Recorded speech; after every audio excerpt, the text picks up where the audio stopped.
भक्ति योग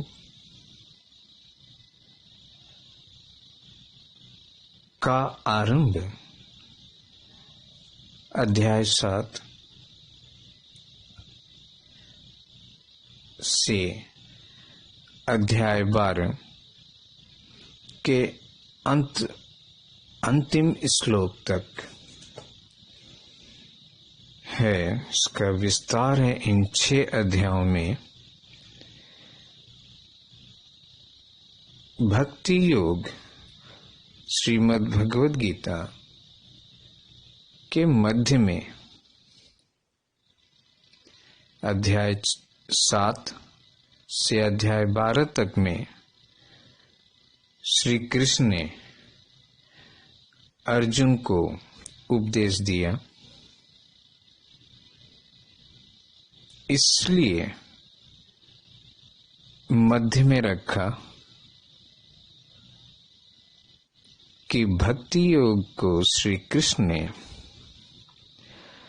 सर्वश्रेष्ठ बताया कि सभी योगों में, चाहे सांख्य हो, चाहे कर्म योग हो, चाहे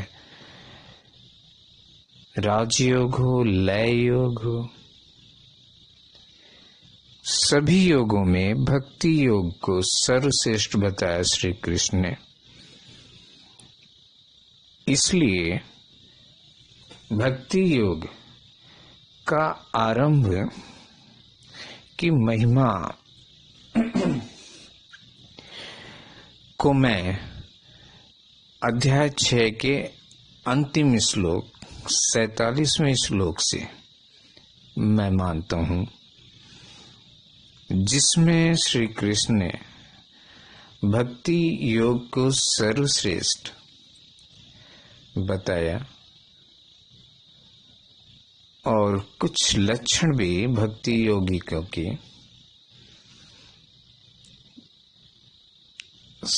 श्लोकों में, उन श्लोक में 47वें श्लोक में बताया। 47वां श्लोक अध्याय 6, जहाँ से भक्ति योग वास्तव में आरंभ होती है, उसमें बोला योगिनामपि सर्वेषां मन्नदतेनान्तरात्मना श्रद्धावान् भजते यो मां समे युक्तमो मत। व्याख्या है, संपूर्ण योगियों में भी जो श्रद्धावान योगी मुझ में लगे हुए अंतरात्मा से मुझ में निरंतर भजते हैं, वह योगी मुझे परम श्रेष्ठ मान्य। श्रद्धावान योगी और मुझ में लगे हुए और अंतरात्मा से मुझको निरंतर भजते हैं। श्रद्धावान श्री कृष्ण ने भक्ति योग की मुख्य विशेषता श्रद्धावान हो, मुझ में परायण हो, मुझ में लगा हो और वो अंतःकरण से पूरा मन से मननशील हो के मन लगा के मेरे को भजते हो। ये भक्ति योग की विशेषता है, विशेषण है श्रद्धावान। श्रद्धा वहीं रहती है जहाँ मनुष्य अपना मन बुद्धि लगा के रखता है। जहाँ मन लगा हो और बुद्धि लगा हो, श्रद्धा वहीं स्थित हो जाती है। श्रद्धा बुद्धि से उत्पन्न होती है, फिर बुद्धि के पार विवेक से उत्पन्न होती है। श्रद्धा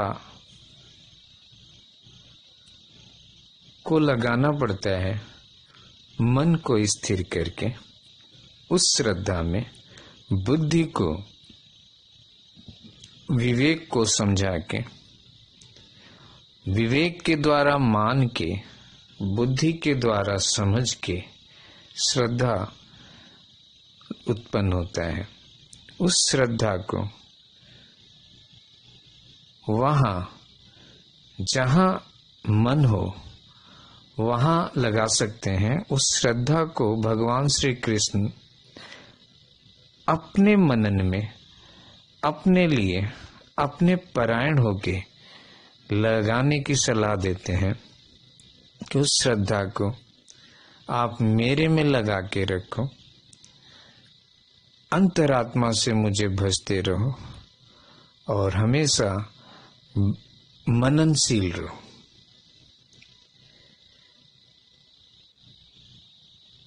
अलौकिक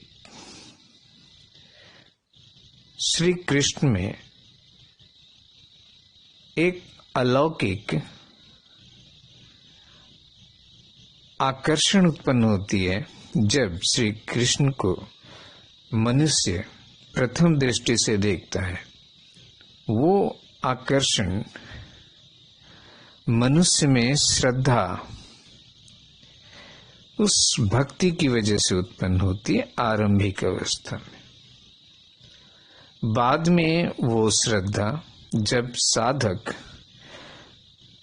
सिद्ध हो जाता है तो वो श्रद्धा उसमें परिपूर्ण रूप से विराजमान हो जाती है, वर्धमान रहता है वो भक्त। और फिर उस श्रद्धा की आवश्यकता नहीं पड़ती जिस श्रद्धा को उसने सीढ़ी बना के श्री कृष्ण तक पहुंचा, श्री कृष्ण में तल्लीन हुआ, श्री कृष्ण को प्राप्ति करने में तल्लीन हुआ। उस श्रद्धा को श्री कृष्ण ने बोला कि मन और बुद्धि को मेरे में लगा, परायण होके, आसक्ति युक्त होके मेरे में मननशील मनन कर, तो वो श्रद्धा से ही होगा। वो श्रद्धा से सांख्य योग, कर्म योग तो साधन है, लेकिन भक्ति योग साध्य है। मनुष्य साधन करता है कर्म योग और सांख्य योग में, लेकिन भक्ति योग में जो श्रद्धा है, उस श्रद्धा से परमात्मा के कृपा से, श्री कृष्ण के कृपा से, उनके अनुग्रह से मनुष्य में श्रद्धा उत्पन्न होती है और उस श्रद्धा से भगवत प्राप्ति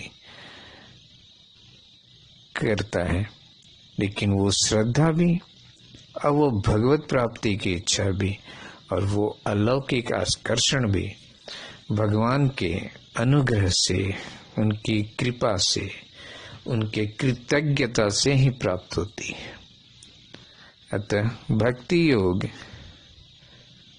साध्य है, श्री कृष्ण ही है भक्ति में। हर क्षण प्रतिपल श्री कृष्ण ही उस भक्त को लगा के रखते हैं जिस भक्त को उन्होंने भक्ति के लिए चुना। इसलिए इसमें जो इस श्लोक में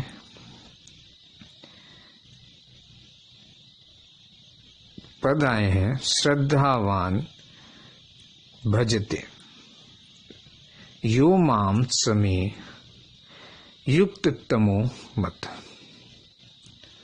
श्री कृष्ण ने युक्त तमो, युक्ततर कर्मयोग, ज्ञान योग और सांख्य योग। कर्मयोग, ज्ञान योग, सांख्य योग, इन सभी में लगे हुए साधक तो युक्त होते हैं। ऐसे साधकों को युक्त बोलते हैं, युक्ततर। लेकिन जो साधक मन बुद्धि तन मन हर चीजों से हर वक्त श्री कृष्ण में लगा होता है, ऐसे साधक को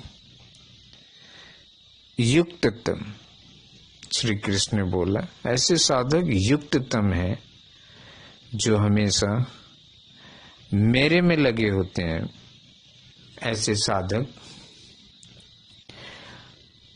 उनको युक्ततम बोला।